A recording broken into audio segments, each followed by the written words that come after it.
तो गाइस कैसे हैं आप सब लोग। डिवाइन डेथ स्टार के एपिसोड 08 के साथ हाजिर हूं। तो लास्ट एपिसोड कैन पे हमने देखा था कि हमारा योनशिन वहां पर एक नई एनलाइटमेंट हासिल करता है जिसमें उसे ब्लेड रेजोनेंस के बारे में पता चलता है और साथ ही व्हाइट कैमरा वहां पर उसको प्रोटेक्शन दे रहा था और इसी के साथ ही वो दोनों में वहां पर दोस्ती हो जाती है। तो हमारा योनशिन उसे वहां पर कंग्रेचुलेट करता है कि तुमने इस टेस्ट को पास कर लिया। तो वो हैरान होकर वहां पर हंसना शुरू कर देता है। जब किसी के साथ ही दिखाते हैं कि हमारा चंग भी वहीं पर आकर खड़ा होता है। चंग उसे कहता है कि हे दोस्त, मुझे लगता है कि तुम मुझे देख नहीं पा रहे, मैं यहाँ पर तुम्हारे पास ही खड़ा हूँ। तो हमारा योनशिन जो था उसकी तरफ देखता है, हल्का सा मुस्कुराता है और उसे भी वहां पर कंग्रेचुलेट करता है और कहता है कि तुम्हें बहुत सा बधाई हो। तो इसी के साथ ही हमारा चंग उसे कहता है कि योनशिन, क्या तुमने यहाँ पर उनकी बातें सुनी है? वहां पर अंदर सभी लोग तुम्हें एक टाइटल दे रहे हैं। तो योनशिन कहता है कि क्या मतलब है मुझे टाइटल दे रहे हैं? क्योंकि टाइटल यहाँ पर एक बहुत ही खास टर्म होती है जो यहाँ पर मार्शल मास्टर्स को दी जाती है, जिन्हें यहाँ पर एल्डर्स या फिर मार्शल वर्ल्ड की दुनिया के लोग पहचानते हैं। तो यहाँ पर टाइटल होना एक बहुत ही आम बहुत ही खास बात है, क्योंकि टाइटल किसी को ऐसे नहीं दिया जाता। हमेशा यहाँ पर पावरफुल मार्शल मास्टर्स को उनके टाइटल से जाना जाता है। जैसे कि हमारे योनशिन को यहाँ पर कुछ टाइटल्स याद है, जिनमें से यहाँ पर व्हाइट काइमेरा, क्लिफ ब्लेड और वॉइड हैंड, इस तरह के टाइटल्स हमारे योनशिन को भी याद हैं। तो व्हाइट काइमेरा उसे कहता है कि हाँ, मैंने भी यहाँ पर तुम्हारे टाइटल के बारे में सुना है, वो सभी लोग वहां पर तुम्हें एक टाइटल दे रहे थे। तो हमारा योनशिन कहता है लेकिन मैं तो यहाँ पर सिर्फ एक टेस्ट देने के लिए आया हूँ, मैं एक एग्जामिनी हूँ, तो यहाँ पर क्या मुझे एक टाइटल मिलना चाहिए? तो वो उसे कहता है कि हाँ, उन लोगों ने तुम्हें फ्लैश बाउंड का नाम दिया है। तो योनशिन इस बात से और भी हैरान होता है। तो वो उसे कहता है कि फ्लैश बाउंड का मतलब यह है कि आर्ट ऑफ लाइट, क्योंकि तुम बड़ी तेजी के साथ अटैक करते हो, तुम लाइट की तेजी के साथ अटैक करते हो, इसी वजह से तुम्हें फ्लैश बाउंड का टाइटल दे दिया गया है। और याद रखना, यही टाइटल आगे जाकर तुम्हारा बहुत ज्यादा फेमस टाइटल बनने वाला है, क्योंकि एक मार्शल मास्टर को उसके टाइटल से ही जाना जाता है। जब तुम यहाँ पर कुछ मिशंस को पूरा करोगे, तुम इस दुनिया में काफी ज्यादा फेमस हो जाओगे, म्यूरियम के अंदर तुम्हारा नाम होगा और फ्लैश बाउंड के नाम से तुम फेमस होगे। तुम्हारा योनशिन कहता है कि मुझे लगता है कि वो लोग मेरा मजाक उड़ा रहे होंगे, अब मैं इतना भी तेज नहीं हूं कि मुझे स्पीड ऑफ लाइट के हिसाब से फ्लैश बाउंड का नाम दे दिया जाए। तो हमारा जो व्हाइट काइमेरा होता है उसे कहता है क्या तुम्हें वाकई में लगता है कि तुम इतने तेज नहीं हो?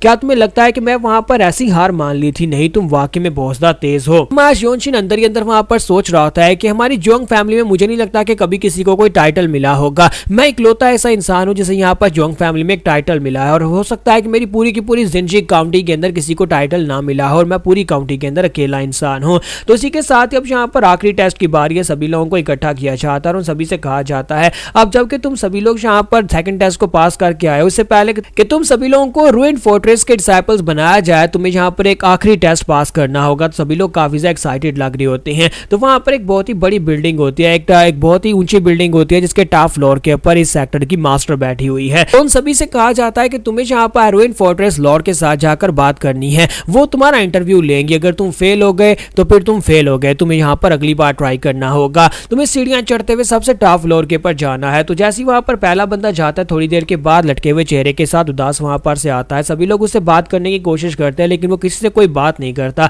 और चुपचाप वहां पर से लटके हुए चेहरे के साथ निकल जाता है। फिर साथ ही दूसरा, फिर साथ ही तीसरा, इस तरह एक एक करते हुए वहां पर जितने भी हमारे योनशिन से पहले लड़के जाते हैं वो सारे के सारे उदास होकर बाहर आते हैं, यानी कि उन सभी को रिजेक्ट कर दिया गया। और फिर फाइनली हमारे योनशिन की बारी आती है। तो हमारा योन कहता है कि मुझे नहीं लगता कि यहाँ पर इस टेस्ट को पास करना इतना ज्यादा मुश्किल होगा, और इसी के साथ ही वो कहता है कि उन्होंने कहा था कि टॉप फ्लोर के ऊपर जाना है, और वो सीढ़ियां चढ़ते हुए वहां पर टॉप फ्लोर के दरवाजे पर पहुंचता है। दरवाजा खुलता है और वो अंदर आ जाता है। तो जब वहां पर अंदर आता है तो अंदर आने के बाद वो काफी अजीब सी चीजें देखता है। वहां पर बहुत सारे फाफ्लाइज होते हैं और काफी सारी जड़ी बूटियां होती हैं और अंदर से काफी सारा एक्सूटिंग ऑरा निकल रहा होता है। तो वो जाता है तो वहां पर सामने एक चेयर के ऊपर एक मास्टर बैठी होती है जो कि इस रूइन फोर्ट्रेस सेक्टर की लॉर्ड है और वो भी एक रेडिएंट है। योनशिन कहता है कि इस वक्त मैं इस म्यूरियम वर्ल्ड की सबसे स्ट्रॉन्गेस्ट इंडिविजुअल के सामने खड़ा हूं, क्योंकि इस वक्त इस म्यूरियम वर्ल्ड के अंदर इससे ज्यादा पावरफुल कोई भी नहीं है। तो योनशिन वहां पर आने के बाद उसे अपना नाम बताता है। तो मास्टर उसका नाम सुनने के बाद फिर साथ उसकी तरफ देखती हैं और मां योनशिन कहता है कि तो बहुत ज्यादा खूबसूरत है। तो इसी के साथ ही वो मास्टरों से कहते हैं कि लड़के,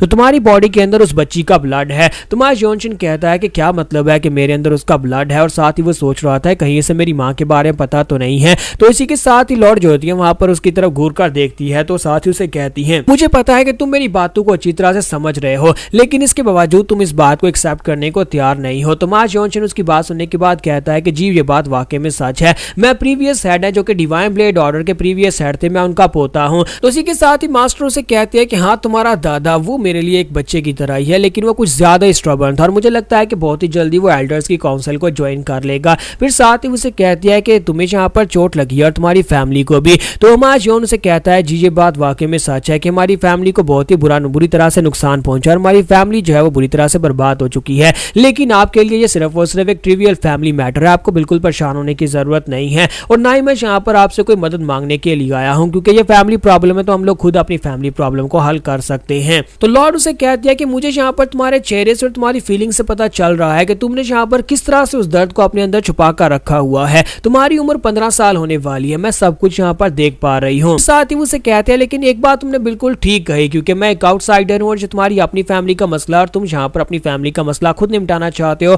खुद उस बंदे से बदला लेना चाहते हो जिससे तुम्हारे पेरेंट्स को मारा है, तो फिर मैं यहाँ पर इसके बीच में क्यों आऊंगी, इसलिए मैं यहाँ पर इसके बीच में बिल्कुल भी नहीं आऊंगी। तो योनशिन कहता है कि माय लॉर्ड आपका बहुत बहुत शुक्रिया मेरी बात को समझने के लिए। तो इसी के साथ ही वो नीचे उतरती है और उसकी तरफ आगे बढ़ती है और उसे कहती है कि लड़के मुझे तुम काफी ज्यादा पसंद आए हो, मुझे लगता है कि तुम यहाँ पर आने के बाद अपने सवालों के जवाब ढूंढ पाओगे। तो आज योनशिन जो होता है उसकी बात सुनने के बाद कहता है मुझे लगता है कि रूइन फोर्ट्रेस के लॉर्ड जो है वो बहुत ही समझदार इंसान है और मुझे लगता है कि अभी तक इसने यहाँ पर मेरे एपेक्स मेरिडियन पॉइंट को देख लिया होगा और इसे ये भी पता चल गया होगा कि मेरे पास बहुत ही कम समय बचा है, तो क्यों ना मैं यहाँ पर डायरेक्टली से सवाल पूछ लूं। तो आज योनशिन उसे डायरेक्टली पूछ लेता है और उसे कहता है कि मैं तुमसे एक सवाल पूछना चाहता हूँ, मुझे एक बात बताओ कि क्या मैं यहाँ पर फ्रूट ऑफ हीवनली ट्री को खा सकता हूँ, क्या उसे खाने के बाद मैं अपनी लंबी उम्र जी सकता हूँ, क्या मेरी लाइफ एक्सटेंड हो जाएगी। तो ये बात सुनने के बाद उसे कहती है कि उस फ्रूट ऑफ हीवनली ट्री के इफेक्ट्स काफी ज्यादा अलग होते हैं, अलग लोगों के ऊपर अलग होते हैं। तो योनशिन हैरान होकर उससे पूछता है लेकिन क्या मैं यहाँ पर उस फ्रूट को ले पाऊंगा और क्या मेरी उम्र बढ़ जाएगी।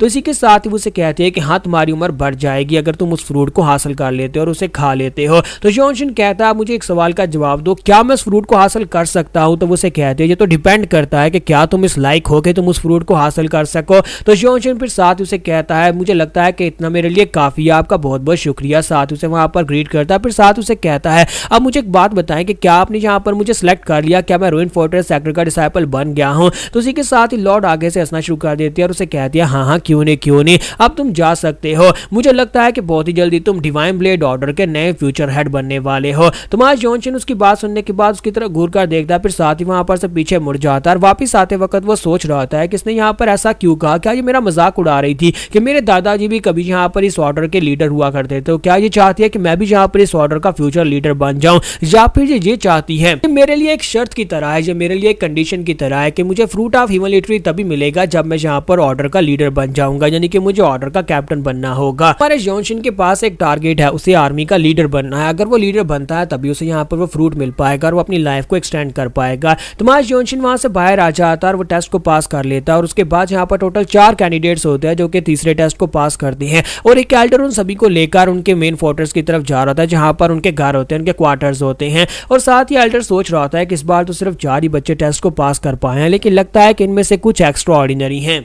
तो यहाँ पर हमारी एपिसोड 08 का एंड करेंगे और नेक्स्ट एपिसोड में देखेंगे कि अब यहाँ पर डिसाइपल तो बन गए हैं, तो उसके बाद अब क्या यहाँ पर कौन सा नया चैलेंज आने वाला है।